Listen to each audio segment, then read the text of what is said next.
Poison kay Maria Rosita para yung matindihan. Kailangan mo sindihan. Para iyo nga maintindihan. Kailangan mo para itong ang sindihan. Para ako nga ay palutang-lutang at katawan nga ay sobrang anggaan. Palipad-lipad doon sa kalawakan. Parang ang utak ko ay sobrang lawakan na. Parang nga ako ay nalito. Binabalot ng pagkakalito. Parang sira ulo na parang bata na naligaw doon sa lugar na kung saan ako nga ay naparating. At parang ako nga ay naaaneng. Isip namin ay malawak, tatak mo sa utak.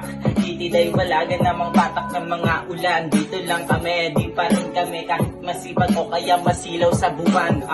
Check, nakaitim ako, nakakarsones na para bang ano to. Check, check, check, check, check.